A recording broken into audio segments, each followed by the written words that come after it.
Get your ears wrapped around the Golden State Media Concepts Basketball Podcast. All the scoop you need to know from college basketball to the NBA and even March Madness. News of your rising stars. Topics on and off the hardwood. This is the Golden State Media Concepts Basketball Podcast.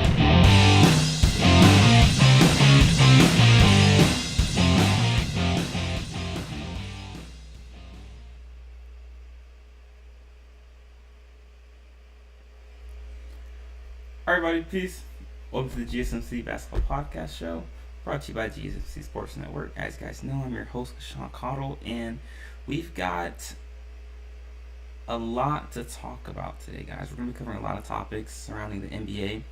We're going to be discussing some comments made by head coaches, some comments made by players, some suspensions that we're going to be covering as well, and we're going to be discussing the health of a couple of star athletes as well. But before we get into all of that, guys, if you haven't already, be sure to hit that like button and hit that subscribe button as well, so you guys can stay up to date on all of our latest content that we post daily. Be sure to subscribe to us on Patreon as well. You can do so by going to patreon.com, click on the search bar and typing in GSMC Sports. That way you can get access to all of our exclusive content that we post daily. And if you'd like to support our network and our company, you can do so by following the link in the ticker below. It's streamelements.com/GSMC Sports Network/tip. Once again, it's streamelements.com/GSMC Sports Network/tip. None of this is possible without you guys and fans, so it's an honor and a privilege to have this platform and share my thoughts and my insight on the wonderful game of basketball. And also, since it is Friday, we will be doing another Storytime Friday, and I'll be sharing a story with you guys from my time in either during my current professional basketball career or a time for my collegiate or even high school career, but we'll see. But that being said, guys, let's go and get right into it. Alright, so let's talk about some critiques made by Steve Kerr in regards to Anthony Edwards. So let me just mind you that these critiques that Steve Kerr made were made in 2020. So made 3 years ago. It was made during the pre-draft workouts of that Anthony Edwards was participating in. So I'm just going to provide some context. So as you guys know, Anthony Edwards was the third overall pick, drafted by the Minnesota Timberwolves in the 2020 NBA draft. So Anthony Edwards was working out for Golden State, like I said, in a pre-draft workout, and Steve Kerr was telling Anthony Edwards, "Hey, you're not working hard enough, or you gotta do more. You gotta step up the intensity." Basically, challenging and throughout the entirety of the workout. And Anthony Edwards states that he thought he was working hard and he thought that he was giving it all that he had, but clearly Steve Kerr didn't think that. And so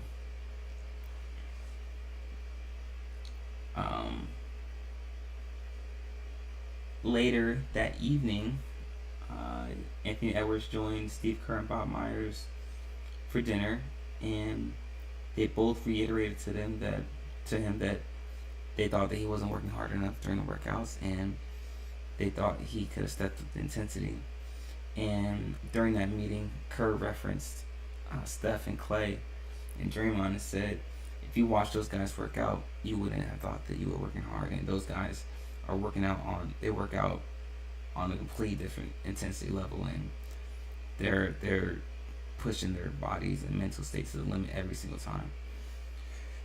And that's actual workouts. And they were, Steve Kerr and Bob Myers were telling Anthony Edwards this. And the big thing that stuck out from what Steve Kerr and Bob Myers said was that they stated if they had the number one overall pick, they would not have drafted Anthony Edwards. And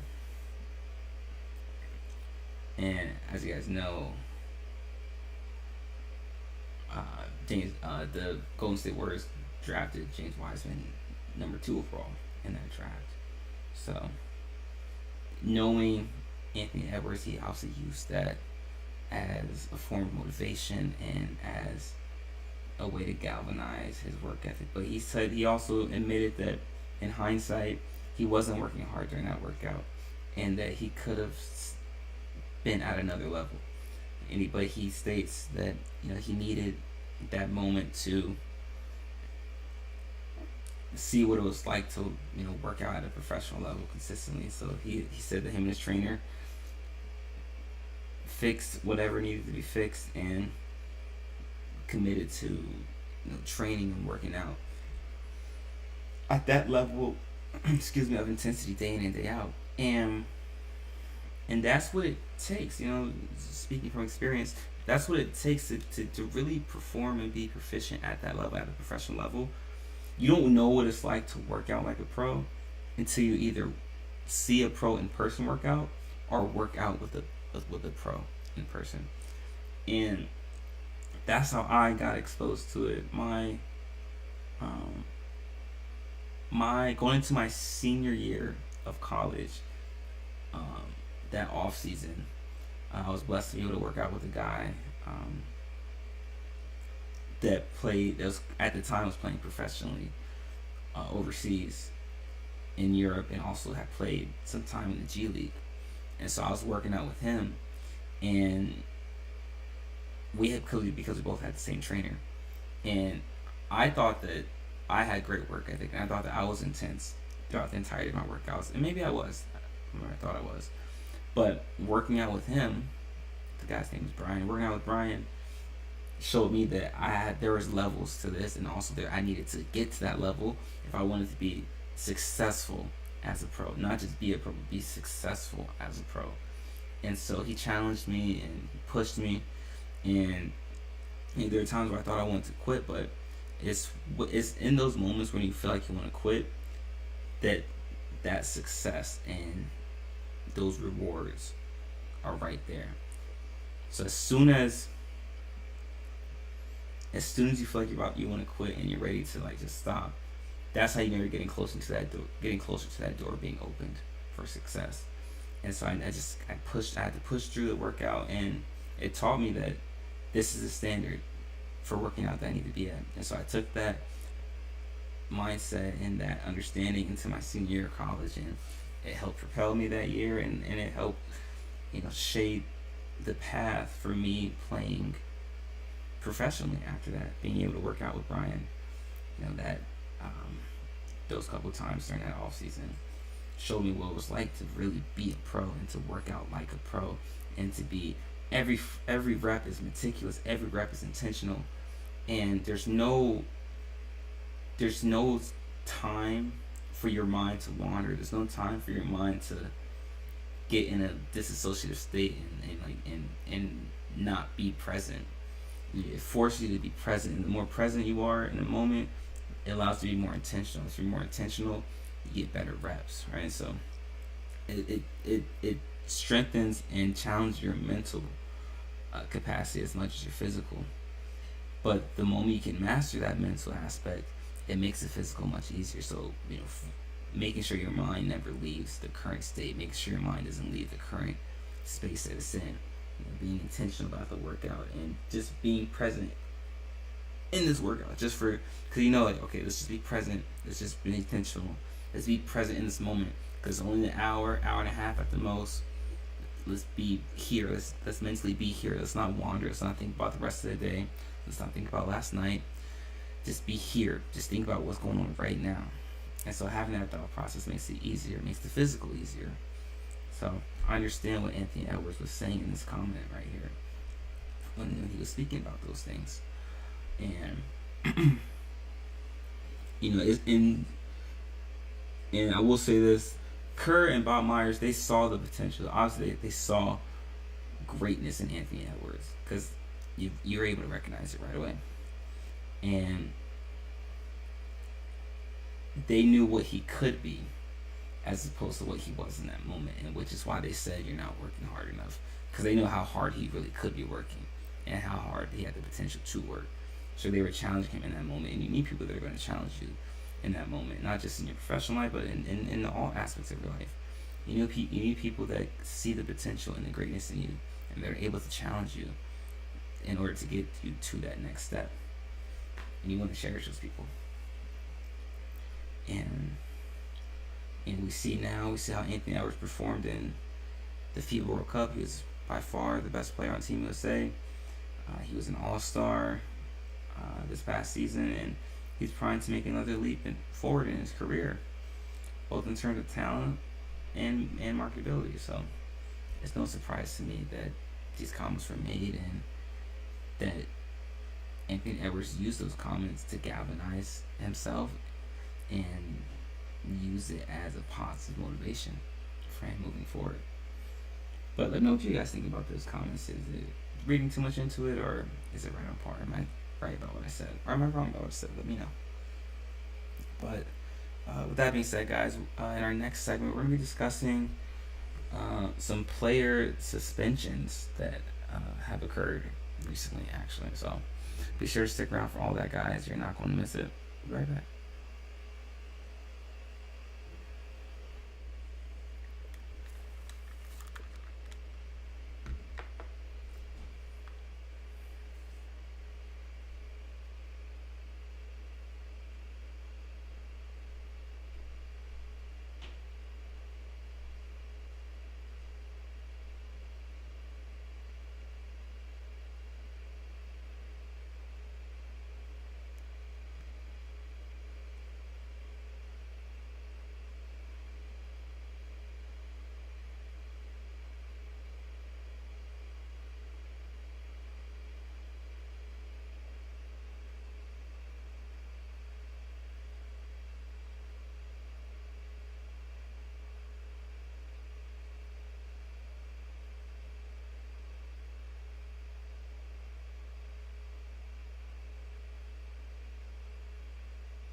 All right, everybody, welcome back.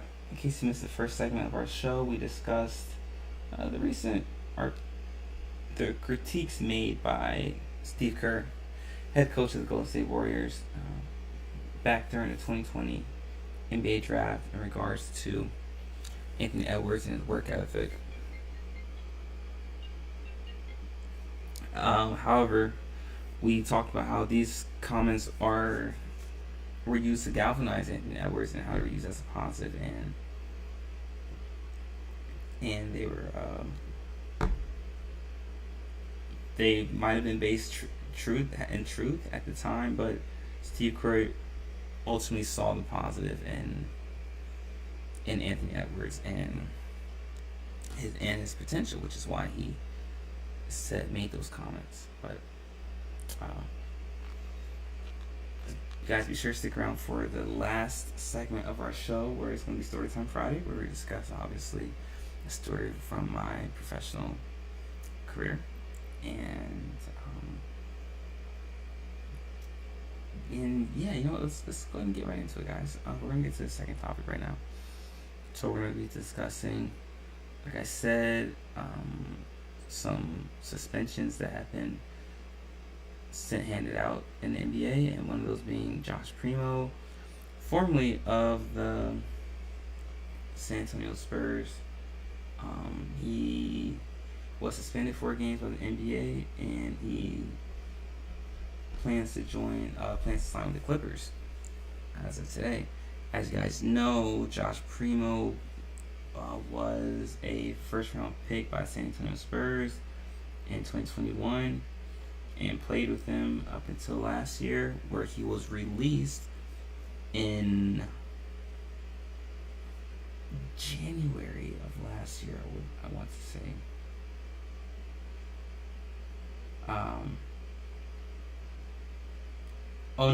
Forgive me. He was suspended before last year started, so he ended up missing the entire season. Not suspended, he was released, by the Spurs.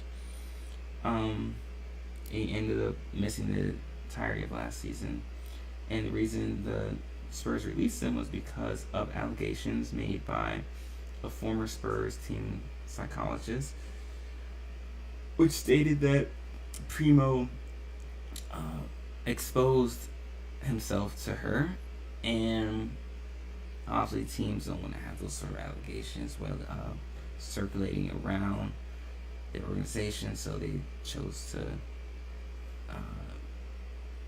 release Primo until they and they conduct their own investigation. But after investigation was done by the NBA, they discovered that there was no, aside from the one incident that was reported, there was no other signs of malpractice or sexual misconduct from Primo. And Primo to this day retains his innocence in the notion that he didn't intentionally expose himself to teen psychologists, and like I said, it was not intentional. And the psychologist, like I said, is no longer working with the Spurs, and the psychologist said that it had occurred on multiple occasions, but like I said, the NBA did this investigation and found that it only occurred on one occasion. So Primo ended up missing the entirety of last year because of that, but now the NBA has completed its investigation that he will only be suspended 4 games because of the fact that one time that he did expose himself to the team psychologist, that conduct was not in alignment with the values and morality of the NBA and what they stand by. So now that teams in the league knows what the status of that incident is, teams are willing to associate their name with him. So, which is why Primo intends to sign with the Clippers as of today. And there's a lot of stuff that you can take away from this storyline and things to take away, but we won't get into it too much. I can speak from an athlete's perspective though, and I would say just as an athlete, whether you're at the professional level, definitely at the collegiate level, just be aware of the people you are surrounded by at all times, in any manner and in any capacity and in any environment, whether it be in your personal life, in your work life.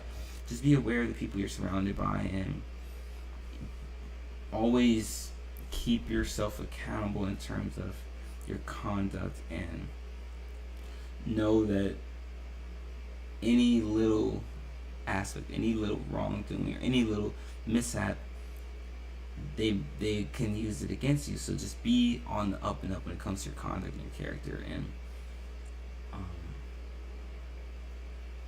and just be wary of that, be leery of that, be understanding that any potential or perceived wrongdoing or advance can be used against you, and probably will be used against you. Just be cautious of that, and think about that before you say anything or do anything, or just be intentional about how you're moving forward and how you're moving in these sort of environments, because we understand that an allegation can tarnish your entire reputation in your career. So just be aware of that, as you interact with different people from all walks of life and different aspects of life as well. So just be cautious and be wary of all that. But I don't want to get too much into it, and so we can just leave it right there. But let me know what you guys think about the whole Josh Primo situation and him getting 4 games for suspension after already missing the entirety of last season. Let me know what you guys think about that.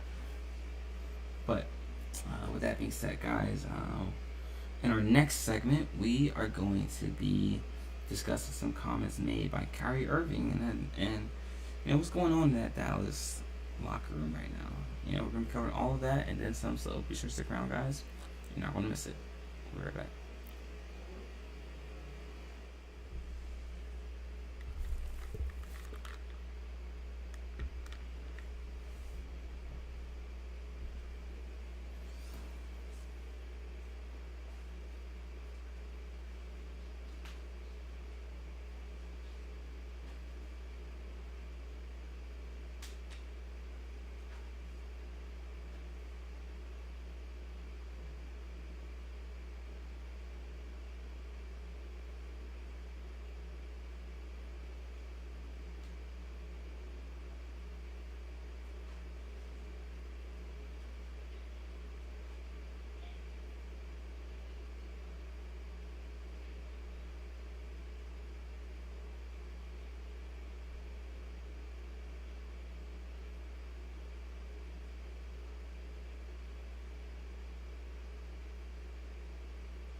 Alright, welcome back.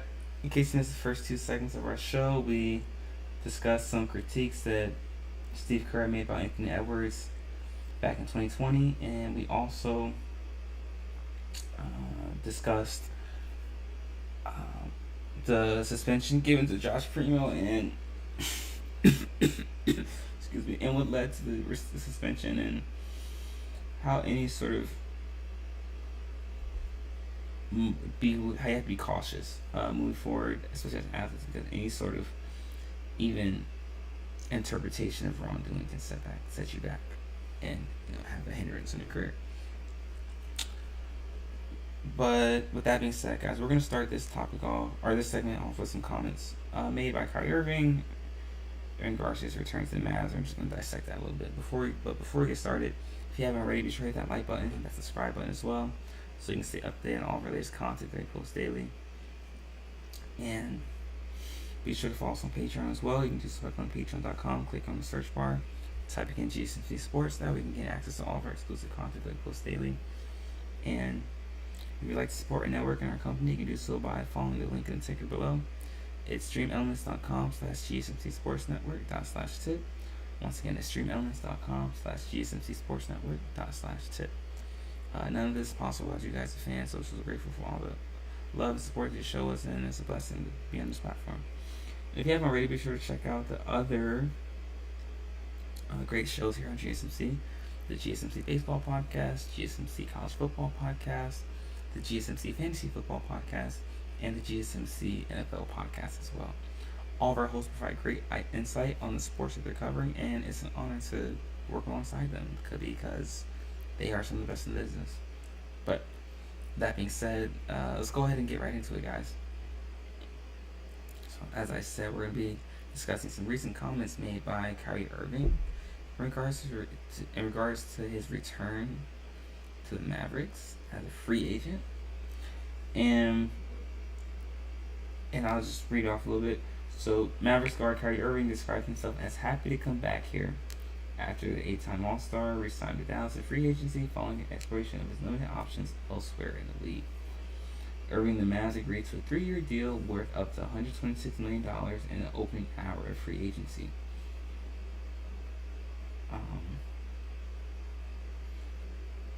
So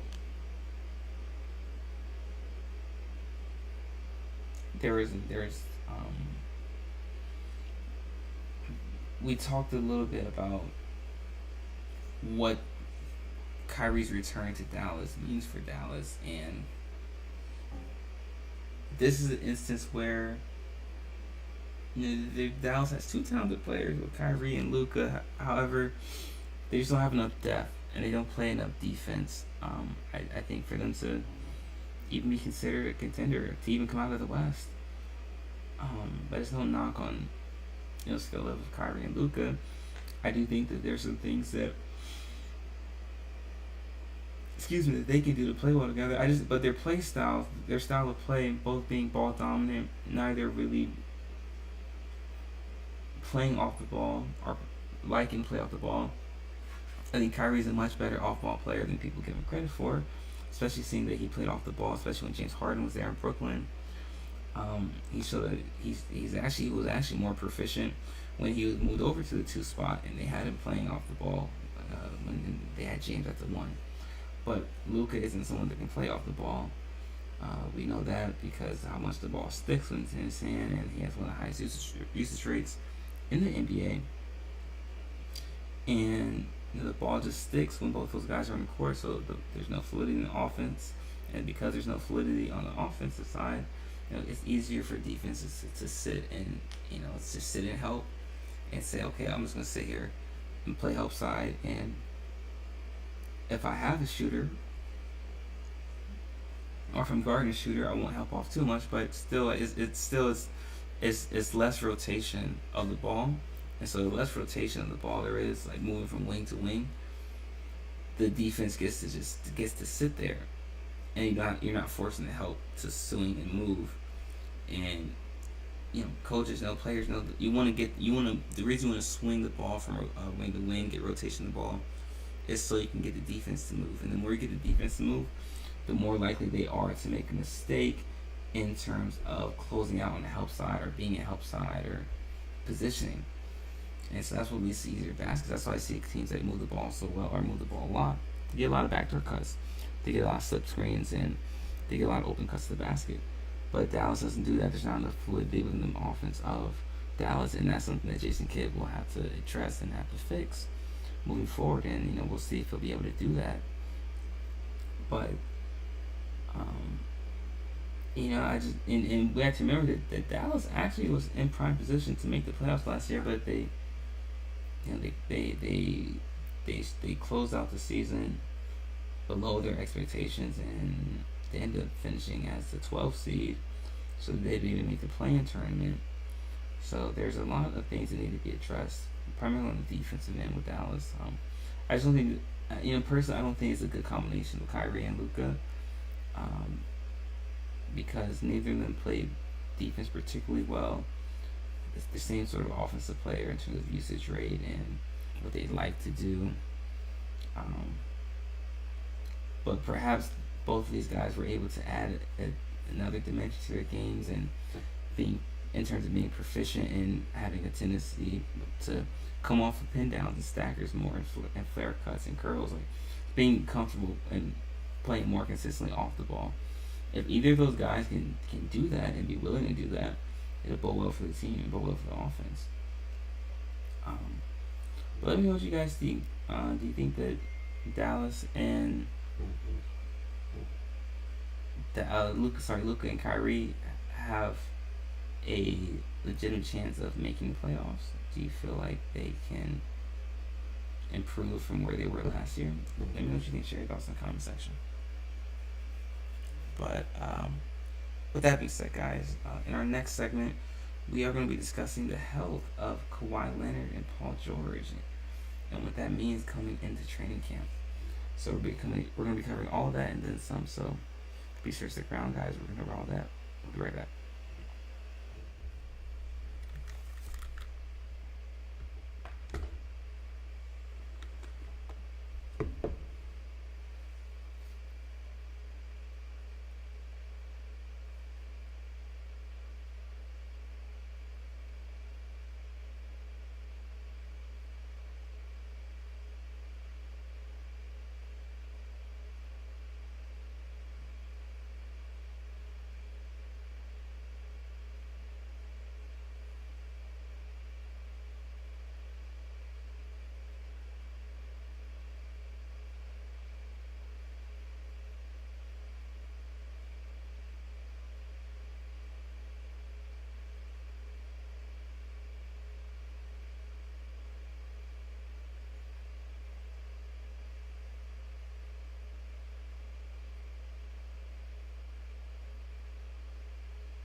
Alright, everybody, welcome back.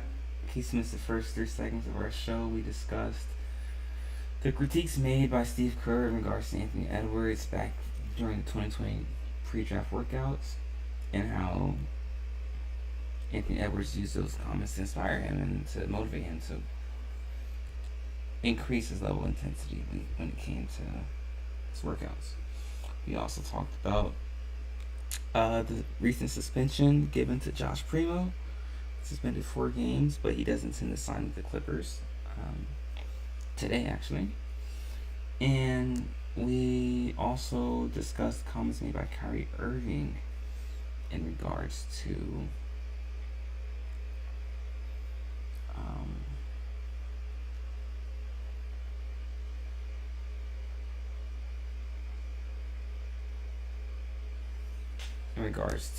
his return to Dallas and how he's excited, looking forward to being back. But does that bode success for Dallas this season? And in this segment, guys, we're going to be discussing the health of the Clippers, which always seems to be a topic of discussion for us when it comes to talking about the Clippers. And according to Clippers management, Kawhi Leonard and PG are both fully healthy, when they will enter training camp next week. According to Lawrence Frank, who's the team's president of basketball operations. As you guys know, Kawhi Leonard played in the first 2 games of the Clippers' first round matchup with the Suns last season before tearing his right meniscus. And he had full recovery though after he got surgery on June 6th. And according to Frank, both of the guys had productive off seasons, and their health is going to be crucial, obviously, for the Clippers for their success. And this is something that we talked about ad nauseum. The one thing that has been a hindrance and a thorn in the Clippers' side since Kawhi Leonard and PG have gotten to Los Angeles is their health and their inability to stay healthy. I don't think I've ever seen 2 star players paired together be so injury prone. And it's unfortunate because the Clippers have had multiple opportunities to win championships even before Kawhi Leonard and PG, but especially during this Kawhi Leonard, Paul George era. And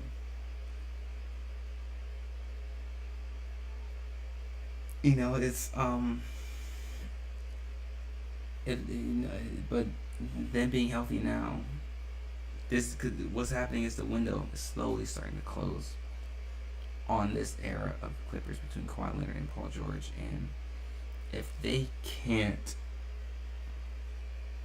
get a championship out of this iteration of the Clippers, then it'll be extremely unfortunate, and you pretty much have leveraged your future for nothing.